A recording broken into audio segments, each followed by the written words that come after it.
Hello, everyone. It is your friendly neighborhood web host Tetsuo here. Today, I'm doing an interview with Josh Suereth, one of the OpenTelemetry Technical Committee members. Josh, you've been on the project for a while at this point. How do you think it's going? I'd say it's going pretty well. We had a little detour earlier in I think the end of 2020. We decided to kind of delay metrics to account more for Prometheus and just make sure things were seamless. And so the project basically took about, I'd say, a 6-month detour, and that we are now back into our churning phase where you're just watching things kind of get delivered, which is pretty cool internally. And so externally, hopefully you'll start to see that. Yeah. What do you think? So the state of metrics currently is what exactly? Where did you say it is currently? We actually just had a talk about that today. So we're looking at actually marking the API as stable, because we have a few prototypes out where we have the API that's been specified, and we have some implementations in the SDK. And almost every single question or concern or confusion that we've heard from users revolves around the SDK and or some implementation bits. But we think the protocol and the API are pretty solid as is. And we'd like the ability to move forward with the SDK and then actually provide more convenience features against that API now that we think we have a solid base. So I'd say from that standpoint, things are moving pretty well.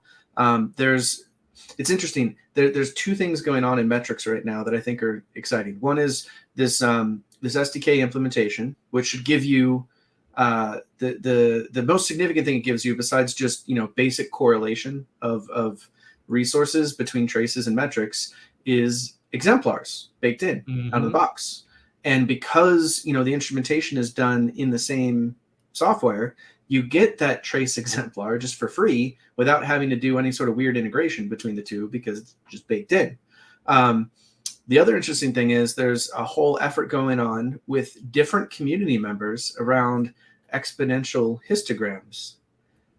And I love these because it means I do less work to get high resolution latency metrics, and I can do my 99th percentile evaluations or my slow query evaluations and get way better data with like all sorts of fun performance characteristics. It's like where everybody wants to move. Well, we're launching what everybody has today, and we have this group in the community building the next generation at the same time. And we figured out how to account for both of those. It's pretty cool. That's awesome. So for people who might not know what these features are, do you mind just digging into trace exemplars real quick and explaining what they are and how they work? Yeah, so there's, I believe it's now turned on by default in Prometheus, but you can, when you record a piece of metric data, you can also attach exemplars. And exemplars are specific measurements. So like at this point in time, right, I saw a HTTP latency of 5 seconds, and that's bad, And not only do I record that 5 seconds, I record some attributes associated with it. Like here is the trace ID that this recording was a part of. And I can do this because in OpenTelemetry I have distributed context. I know what the current span is. I know what the current trace is. I can just record that right there. And I can record some additional attributes maybe that are on top of what my metric system might have, so it has like a bunch of extra stuff. And then when I go visualize my latency distribution, right? I go do that query. Things like Prometheus, things like Google Cloud Monitoring, and I think there's other systems that do exemplars too, but there's only two I'm familiar with. You get this secondary kind of query that returns the exemplars and overlays them on the graph. And so when I see my distribution, I see, right here I'm having a latency spike, and I'll see a little dot that is a trace. I click on it, it gives me the ID, or it gives me a link to say I can go look up in Jaeger, I can go look up in my tracing product and see, here's the exact, thing that happened in that slow metric thing. And so if my alerts that I have generated take me to a graph, I can actually take me to a graph where I have some interesting traces at various locations within my distribution, and I can look for a normal running query, I can look for my slow running query, and I can compare them because they're attached to the metric. So it's everything that we always wanted from trace metric log correlation at a real fine grained detail. Yeah, that's awesome. Yeah, at Lightstep, we've been doing that for a long time, showing exemplars, but we can only do it currently off of metrics that we are generating from tracing data. So latency is like a great example. You can generate graphs of latency off of the trace data because you've got the span duration and things like that, error rates, stuff like that. And so we provide exemplars in those situations, and it's this great workflow. I mean, it's the natural workflow that you have as a developer. Is I saw some alert go off on a graph, and then I want to see the logs for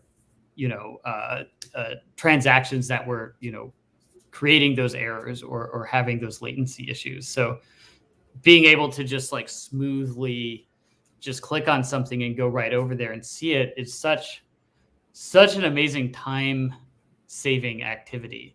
But we haven't been able to do that for metrics in general. We've only been able to do that for metrics we generate off of traces. And so this seems like a really valuable thing for OpenTelemetry to provide, is this facility for just any kind of metric you're generating.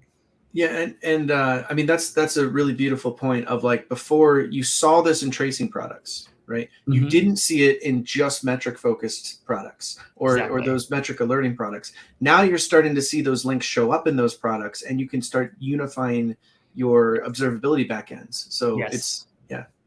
Yeah, absolutely. Yeah, and I guess even in the situation where your backend isn't unified, you can still, like you were mentioning, be able to like extract that trace ID and then go look it up in Jaeger. So that's an extra step, but you can still do it. It's still way faster than ruffling around and guessing. Exactly. And it's correlated to the data you're looking at. So, duration is something that, you might have a metric and you might have a span for, but there could be some other distribution that you're tracking that doesn't necessarily line up exactly with the metric you compute on a span. This could be like if you have we're working on this as well, but like in thread, garbage collection metrics, or like I want to know when I'm hitting a lock, right? If I can correlate down to, I had a long running lock in this thread, and I can tie that to a trace, I can actually look at like my lock statistics causing problems, which is kind of really interesting data we can start to dive into and explore over time. I think initially everything's going to be about duration. Nice. like where's my latency? But I think over time we can do some really cool observability things, and we can start to explore more space of like what's useful to users, what should we bake in by default in our instrumentation libraries, and that sort of thing. So awesome. Yeah. And you mentioned the other big thing coming was exponential histograms. Are these basically histograms where the buckets, rather than being evenly distributed buckets, have some logarithmic or exponential nature to the bucket size? Like dig into that a little bit. Yeah, so basically the fundamental idea is I should be able to say, record the distribution of this particular bits of value and preserve as much as I'm willing to spend memory for. So the way they work in OpenTelemetry is rather flexible. You have two different parameters you can set. One is how many buckets you want to remember, like how many different, how much you want to carve up the space of data. And then the other one is what resolution I want. And those are at odds with each other, right? So like, let's say I want to limit my memory usage. I don't want to say, only store 12 bucket counts of data because I have this low. Mm-hmm. That means that my buckets are going to be larger. And previously we had to say like, here's your cutoff. I want everything between, so from a latency standpoint, I'd say I want between 0 and 1 second, 1 and 5 seconds, that sort of thing. With these exponential histograms, what's nice is you don't have to specify anything ahead of time to have that limited memory. I can just say, keep 10 buckets. And when my data fits within 10 buckets at a very high resolution, I'll get a high resolution. As soon as my data can't fit in 10 buckets, what you can do is collapse those buckets and just kind of make them wider and move your data around, shuffle it. And they have this aspect to them where you can shuffle data such that as a user, I just say, hey, go give me latency, and we will give you the highest resolution latency we can possibly provide at a reasonable memory footprint. And in terms of efficiency, these things are pretty darn cleverly written, where you're actually using the bits of floating point numbers to map them such that you don't take a big performance cost at all to do this. So, at the end of the day, we're going to be getting distributions. We're going to be able to pull out 99th percentile latency at a much higher accuracy than we've ever had before with zero configuration to begin with. There's going to be this built-in, here's my memory limit, and I just go. And that to me is super exciting, as my own observability journey involved lots and lots and lots and lots of latency and lots and lots and lots of crap. Why did I hit this new boundary barrier where all of a sudden it looks like I'm 3 times slower? And it's like, oh, right.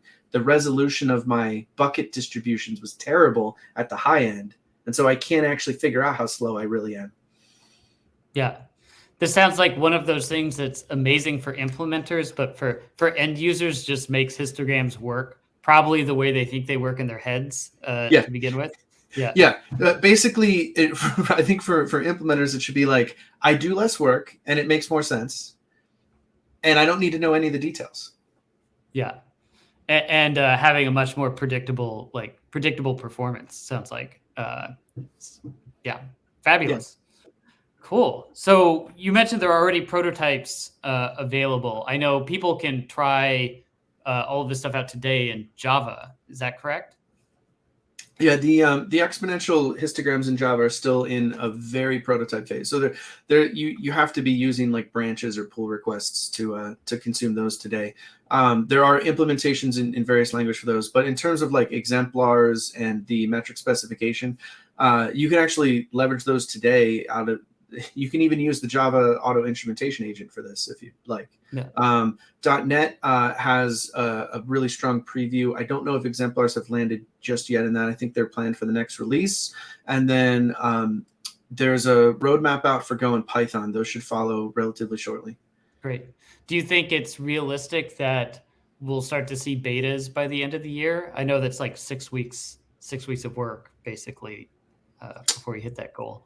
Yeah, I think the languages are starting to implement the specification. And I know specifically for Java, my personal goal is to make sure that thing hits beta by the end of the year. I think there's some more challenges in some of the other languages.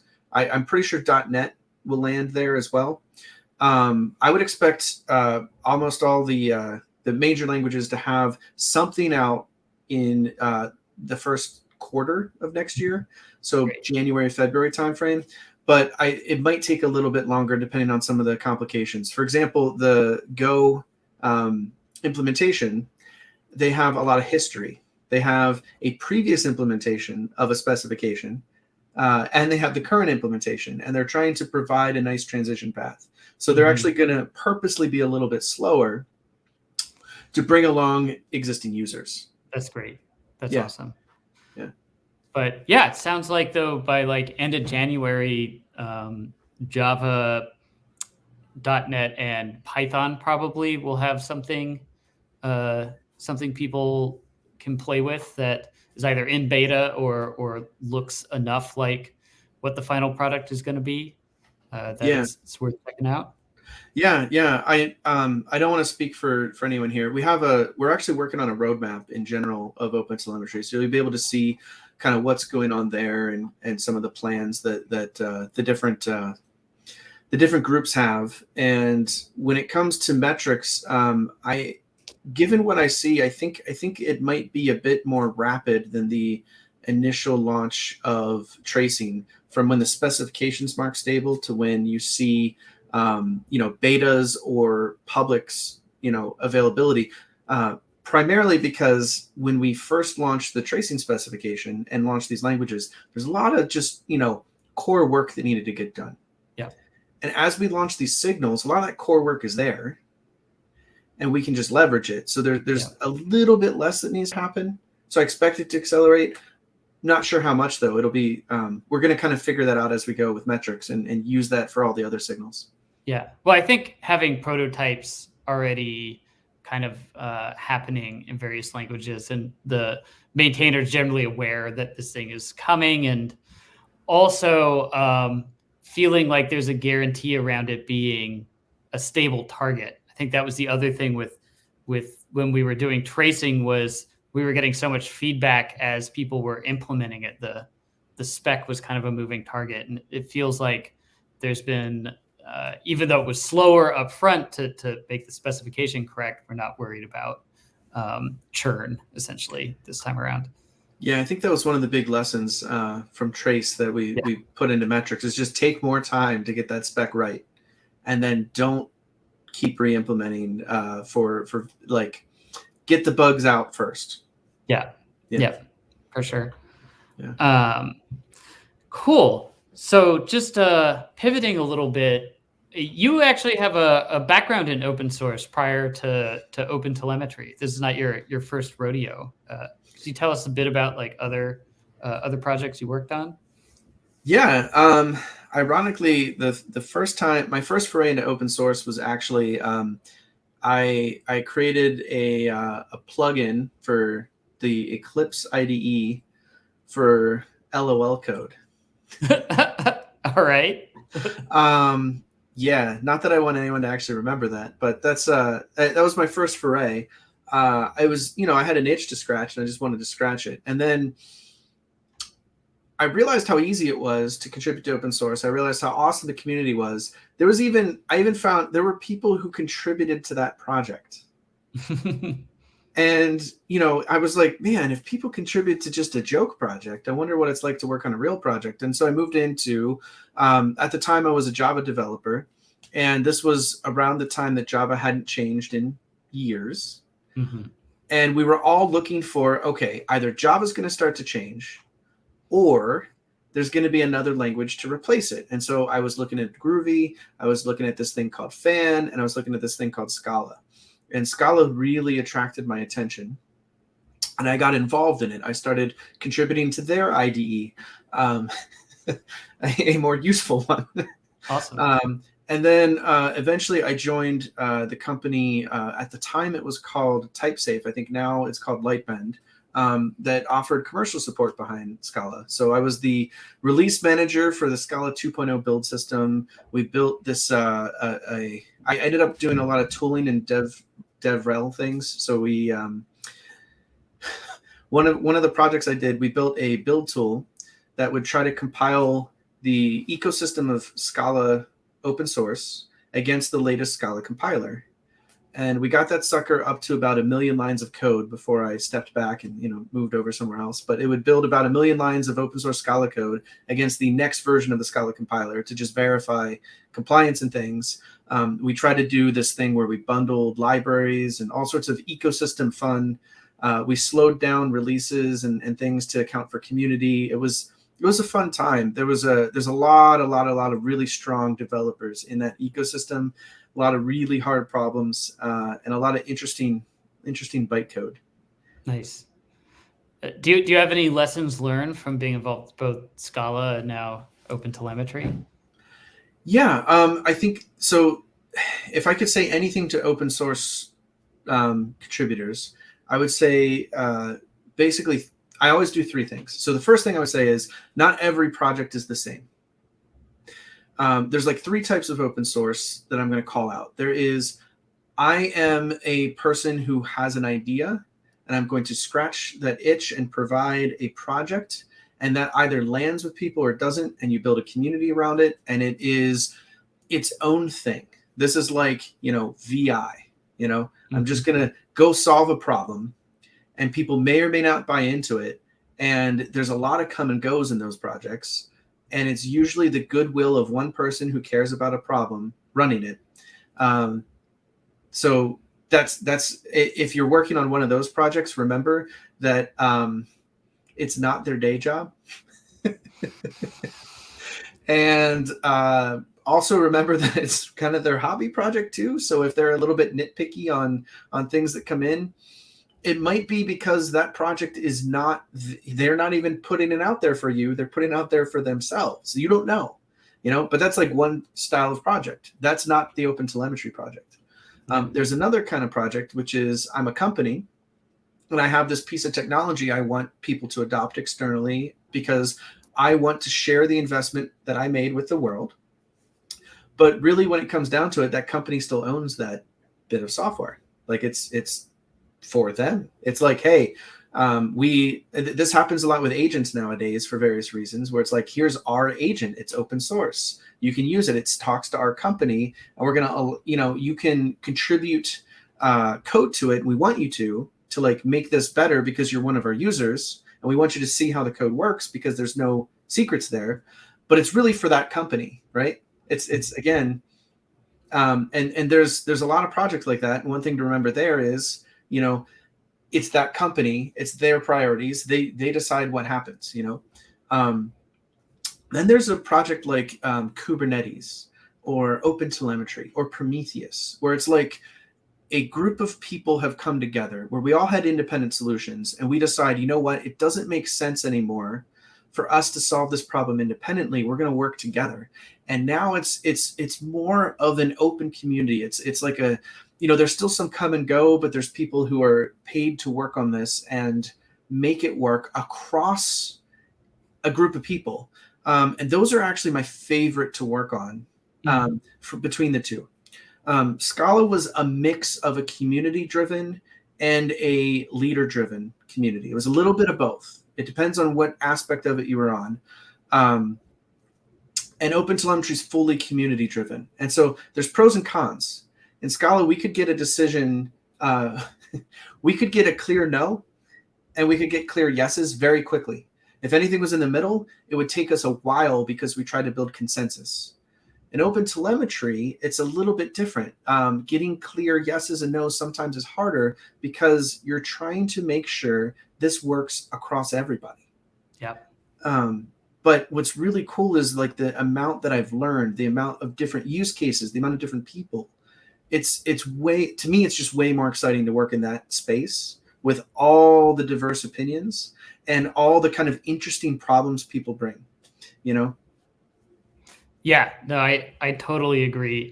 Some people find the kind of spec-driven consensus approach to be a little boring, which I can understand if you're a developer and you're like, I just want to write code. I want to express my own idiosyncratic opinion and just do it a very opinionated way and really geek out on how that opinion might be the right opinion. And those projects are great, but yeah, they tend to be just like a person's opinion. And then you have these projects that are more like a standardization effort where we're trying to actually make sure this gets super wide adoption and to have that adoption not feel painful or forced. Like I'm doing this because like I have to support it, but I don't like it because I didn't get a choice in the decisions, or the decisions don't work very well with what we're trying to do. And that takes longer, but I feel like these projects in a way last longer, or there's something important about them that I like. And there's something about that process of trying to come up with something that's more like a standard that even though it's slower, I feel like when we finally like arrive at a decision, I get a lot of immense satisfaction out of it.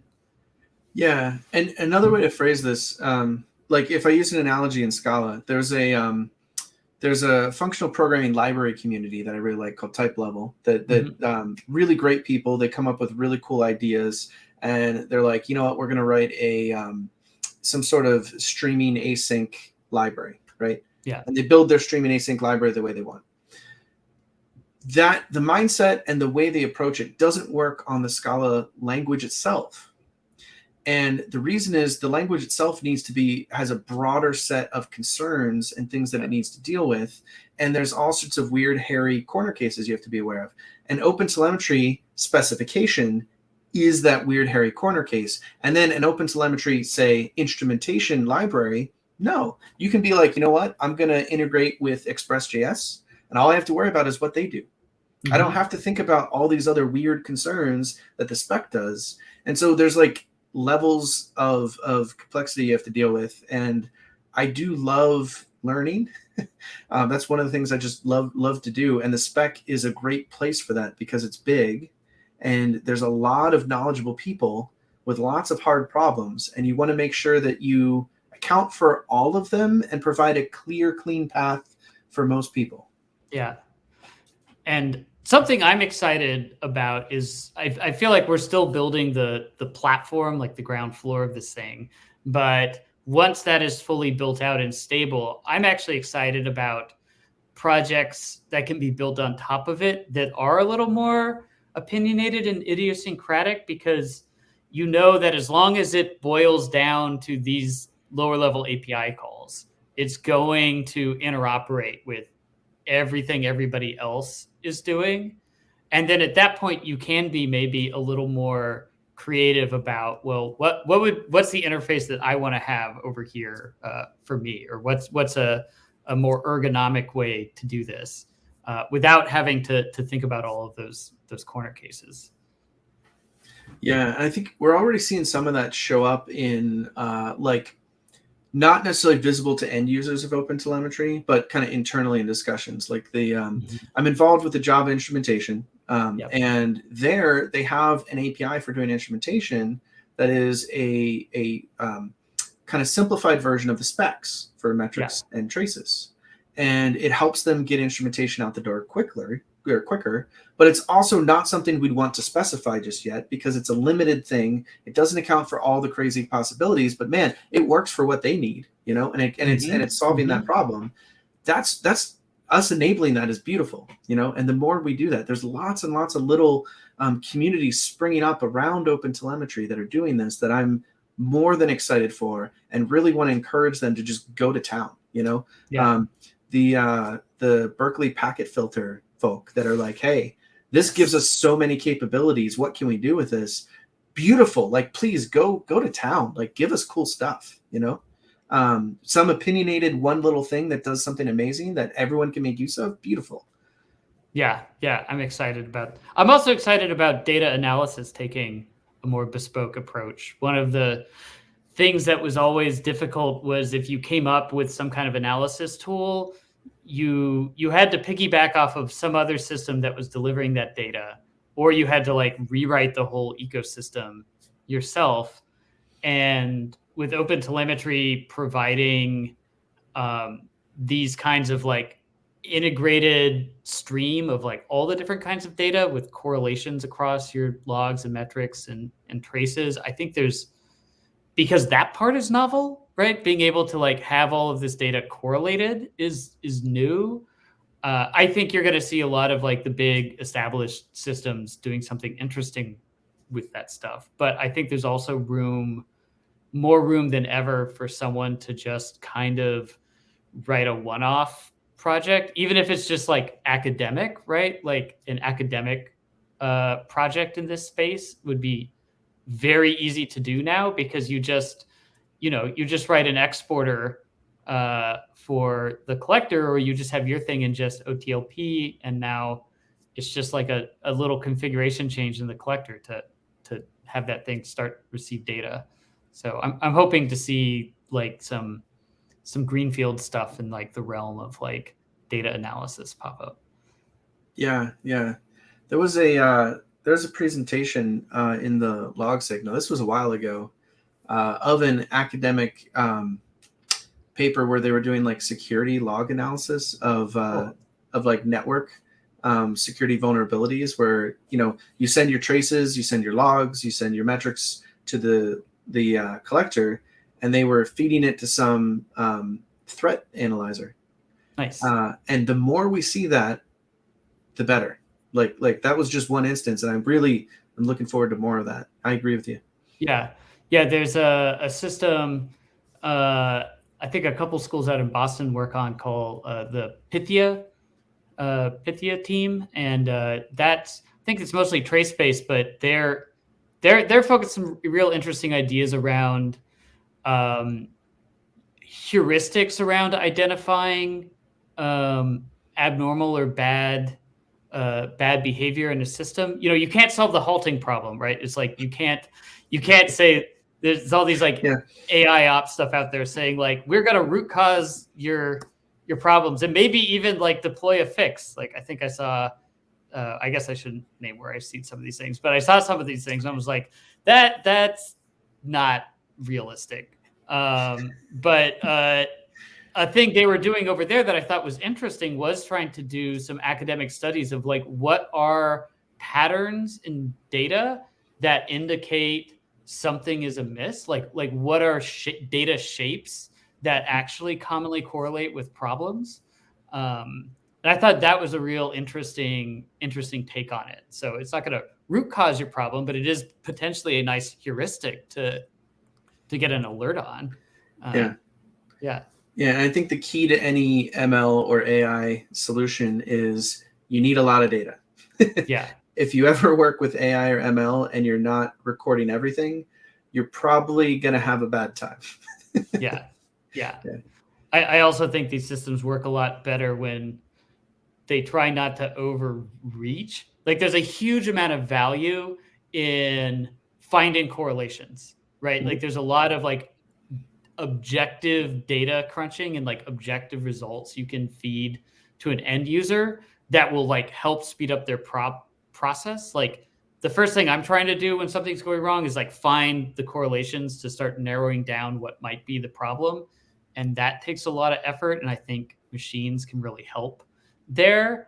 But I think the correct thing to do is to package that thing up as like something that presents correlations to you. If you take the next step and it's like, no, this thing is presenting like the root cause to you, or it's showing you your problems, then suddenly how you judge it is a bit different. Right now you're like, well, that's not the root cause. That was just some random correlation you fed me. So I don't trust you anymore, machine. Yeah. I don't know. It's almost just like how you package this stuff up and frame it that can make a difference. There's definitely a whole argument on false alerts that would be interesting to talk about. Yeah. People can't stand only like you can't be wrong very often before people just start distrusting the tool. So there was a time I worked on a torpedo detection evaluation. No kidding. Wow. That was my first job out of college. And it turns out, like false alerts are a bad idea. But so is not alerting, right? So like you have a balance they have to do. And in some cases it's life and death. And in some cases it's like my server went down and people can't buy toilet paper right now. Okay. It depends on what your domain is. Yeah. It's always better just to be honest in those situations and try to meet the user in the middle, where you're like, I'm going to present to you the analysis they have, and then you can decide whether you think this is real or not. Anyways, we're getting off in the weeds. But thinking of groups that do a lot of big data stuff, and you work at Google, and Google is super all in on OpenTelemetry. And I'm curious, like, what, besides just, contributing back to the OpenTelemetry project, how are you all thinking about integrating OpenTelemetry at Google? And like, what do you think the value propositions are there? So, I actually, when I talk about OpenTelemetry, I talk about 4 major components. And if you look at what we've invested in, it almost goes down the chain. So number 1 is the protocol. I think having a stable protocol to send telemetry back and forth between different partners is absolutely critical. And we have done what one of my own personal investments was to go work with the metrics protocol to make sure it accounts for, Prometheus, StatsD, Google, and all the vendors, make sure that it's out there and it's stable. And we've marked it as stable so that you can actually rely on it now. Even though the metrics specification is not done, you can adopt the protocol. And so where we're going with that is we're working on actually allowing all of our platform telemetry, things that we record that you can see in our metrics tables, you'll be able to get that exported to you. in the OpenTelemetry format. So that's like one thing that we're doing there as well. Same with all the traces that we record when we record traces, because we really believe that this protocol and this data exchange format is critical. Now I'm going to skip to what I would say is the fourth thing that's coming in OpenTelemetry, but I think follows from my mindset right after the protocol. And that is around instrumentation / semantic conventions. Like when we talk about instrumentation in OpenTelemetry, what we're really talking about is here's the set of attributes you should expect on a trace. Mm-hmm. Here's the set of attributes or labels you should expect on metrics. Here's what the metric names are. Here's when you get spans. Here's when you get metrics, all of that. And that's the next thing that we are kind of contributing towards and working with. And one of the things you should start seeing, I was hoping to have this out actually today, maybe by the time the interview is published, this will be out, but we internally have a set of guiding principles for how you design metrics, right? Nice. And so that's an example of something that we're trying to get contributed out into open source, but adapted for the world, right? Not everyone's Google. And there are things that internally are a good idea that externally might not be, or might not always be, right? And so we're trying to get these best practices out there. And I really think OpenTelemetry defining semantic conventions is going to be the next big killer feature for any community in observability. We are trying to get together. I know that, Ted, you got together a couple SIGs around, HTTP client spans and messaging spans, and that's beautiful. We're trying to get together a Java one around garbage collection, of how do you monitor garbage collection just in general. And we're pulling in not just OpenTelemetry, right? We're pulling in, folks who work on the garbage collector. Right. We're pulling in, we're trying to pull in people from the Prometheus community, and we're pulling in, I always forget the name off the top of my head, micrometer. Yeah, the U is micro. Anyway. Yes. So micrometer. We're trying to pull in like more than OpenTelemetry to define this convention, because we're really trying to build an industry standard of here's the metrics you should expect and that you want to do your observability. Same with traces. Here's the traces you should expect. It's okay to go beyond that, but like here's the minimum that should be provided, and that we're going to align with that. So that's like what I would say is the fourth thing in terms of OpenTelemetry's stabilization curve, but I would say it's the second most important thing for us to kind of build out. After that is actually around APIs and SDK stabilization. We want, when you build something for cloud, inherently it's harder to observe it than if it's sitting in your house. If my computer's on fire, I just look at it and I see there's a fire or there's smoke, and I go fix it. If it's in the cloud and the computer's on fire and it gets shuffled around behind the scenes, we have to give you metrics, we have to give you alerts, we have to give you monitoring. But there, just infrastructure metrics isn't really enough. Like when you want to ask really deep questions about your business and whether or not the cloud is serving your needs, you need to go deeper. And instrumentation is expensive for people to use. If OpenTelemetry solves what I call the context problem of distributed context passing, it will have served the world a wonderful, wonderful thing. And that's like the next step is we're providing these baseline APIs and SDKs that will get embedded into your frameworks and applications, and we'll get this context propagation, right? That's like, that's the next step of the thing that we need, because that's actually really hard. Users get frustrated over it. There's a whole bunch of different standards, and really we just need to give up on differentiating and just say, you know what, this is a problem that just needs to be solved across the industry. Like let's go all in and solve this, so that if you bring something to Google Cloud, you can see what the hell's going on. That's fundamentally right. This. And if you bring it to any cloud, you should see what's going on, regardless of if it's next to you or somewhere else. Anyway, the last component here in OpenTelemetry is the collector, and so. You've probably seen we've been active in the collector. We're contributing things into it. There's a set of, I would say that thing is the gateway drug to OpenTelemetry. Very true. Right? I have something that I'm already using, Prometheus. I'm already using StatsD. I'm already using Jaeger or Zipkin. that thing can take those already instrumented applications, bring them into the OpenTelemetry protocol and ecosystem, and get you into this new world. And so that you can kind of piecemeal adopt OpenTelemetry. If you can't just take one component and rewrite it at your leisure, if you have to adopt the whole ecosystem wholesale, we failed. Yes, that's actually one of the big problems people have today with switching telemetry systems. Prior to OpenTelemetry was often the new system and the old system weren't necessarily compatible, and you didn't have a layer that was allowing you to integrate both of them. And so you end up with this weird split brain situation when you're in the process of transitioning. And actually, this is why the collector is valuable today and gets a lot of use, even for people who are not currently instrumented with OpenTelemetry. I found there are a lot of, if you're like a small, tiny startup that's just new, you don't have this problem. But for a lot of larger companies that have been around for a long time, they often have this big piecemeal system that they are trying to wrangle, where different parts were built during different eras. Some parts have come in through acquisitions.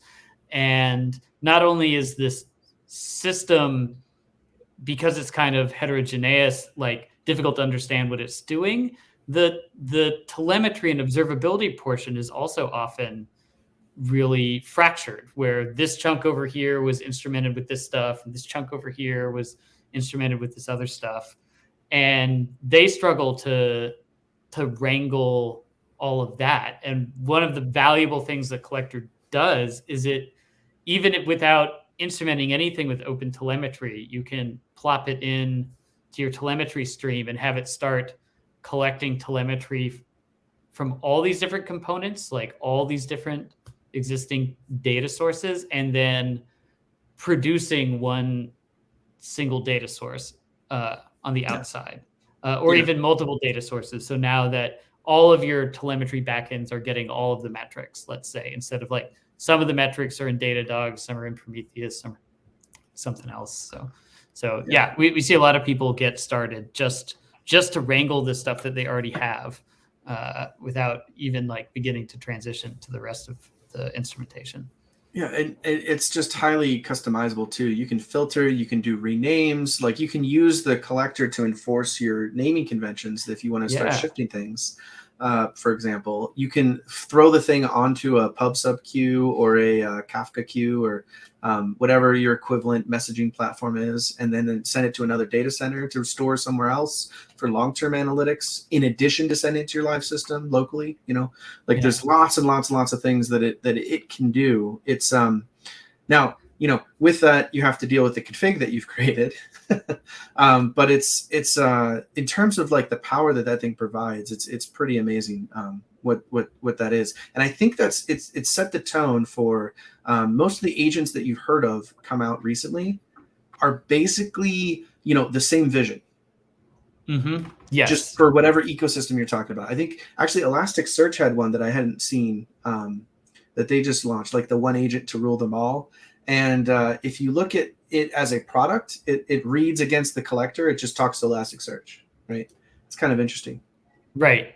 Yeah, I think the collector is a little bit unique in the sense that it doesn't have like a dog in the fight, right? Yeah. It's there to accept every type of data that anyone is producing, and then produce that data in any format you would like to see it in. And yeah, like you said, generally speaking, when an organization, when someone bothers to build one of these data processing systems, they usually have some backend or some place the data is going in their heads. I would say more often than not, that's the group that's providing these things. And OpenTelemetry is like, I think, one of the rare ones. Maybe in logging you have something. Oh, sorry about that. Forgot to turn that off. Worries? Yeah. Logging, I think you've had some more generic, processors for a while, but less so metrics and traces, and certainly not ones that do all of it. I think that's that's also pretty new. Well, but we do hear a lot from people like, so right now you have a choice between, so unless you're using OpenTelemetry, you're like, okay, there's this Elasticsearch thing. There's one for there's one for most companies that they sell their own agent, right? That might do multiple signals. Mm-hmm. Or you're talking like, I'm going to run Prometheus and I'm going to run Fluent D and I'm going to run Logstash or whatever the heck, you name your logging thing. I have to run multiple agents. Yes. So it was either I got flexibility or I got all my signals with one agent. Now you finally have something that does all of it, right? Like one agent, you can do all the signals that you need with it, and it has multiple backends you can send it to, so you're not locked out. Yeah, and taking on the role of some of those other pieces of like middleware in the pipeline, like being able to replace the Prometheus server, for example, if you're running like a big distributed Prometheus backend. I think there's Cortex and Thanos and like Loki and a couple different things there. And that thing's got like a tiered infrastructure. Those like middle tier of Prometheus servers could now just become collectors and also process your tracing data and your logs. I think that's nice. Simplification. Hopefully a simplification for people if we do our jobs right. Right. That's the goal. Yeah. What else is so? Besides working on the OpenTelemetry project, I think you did a good job of like listing all the ways the project is valuable. But one thing you mentioned was distributed context and context propagating, and for services to then be able to produce OTLP data, and that opens the door for like lower level data storage systems and databases and other systems like that to be able to actually potentially participate in these traces and produce data in OTLP that's actually correlated with the application services. Is that something y'all are working on over at Google? Yeah. I mean, you might have heard we are donating this thing that we built called SQL Commentator into OpenTelemetry. So that there's the short-term plan of it's going to be in OpenTelemetry. We're going to fix bugs in the existing code where it stands in an OpenTelemetry thing. But over time, that's going to get embedded into the instrumentation. What this does, because I should focus on that first as opposed to what we're doing, you can take a trace that you have from your distributed, HTTP communication and embed it into your database query. We have a product that's part of like Cloud SQL, Cloud Spanner, where you can actually look at slow queries and look at your end-to-end trace. And so you can, if you're not sure who is causing that query to be called, or like what your front-end traffic looks like, you can trace across your whole distributed system back to this. And so with the coming export of traces in OpenTelemetry format, and with this SQL commenter, you should be able to take tracing information across, your cloud data storage that we provide, and unify that with your distributed systems. But fundamentally, you have to get the trace ID somehow to the database, and the only way to do that is to propagate it in some fashion. The SQL commenter is just a nice way where the ORM or the database, what do you call them? Database adapters, libraries that you have. It can attach it right into the query as a comment, and then we can use that to track things on our end and give you the spans that the database would generate, in addition to the spans that your system had. So that I think is a really, really cool piece of technology that you'll see expanding in the future. Do you have examples? So like today you get all of that telemetry out of the client side. So, you have a database client and it might be able to tell you your query was slow and some other information. So you can get some amount of information on the client side. I'm curious, like, do you have examples of the kind of information that is easier to get, or like what's the benefit from sending that to the server and then getting server-side telemetry and not just the client? Yeah. So one of the main things there is, I think that there are things that we can track in the database that might might not be as easy to get from the client side, besides just that it's slow. Like you can get, say, the number of rows that were returned, or like what kind of indexes that were hit to do that query, right? So if you end up doing a full table scan, this is something that you could get out of this kind of tracing. And that's something that you might see in the, I think we call it DB Insights is the name that was given to it. So you actually should be able to get that and get a better idea of why the query was slow. Because just knowing it's slow is step one, but in terms of observability, right, additional information can help you. So if I know that this query is only hitting one row and that it has a highly optimized index, then it should be fast, right? But then if I see the index was never made, oh crap, let me go make that index. Okay, now it's fast, right? Cool. Yeah.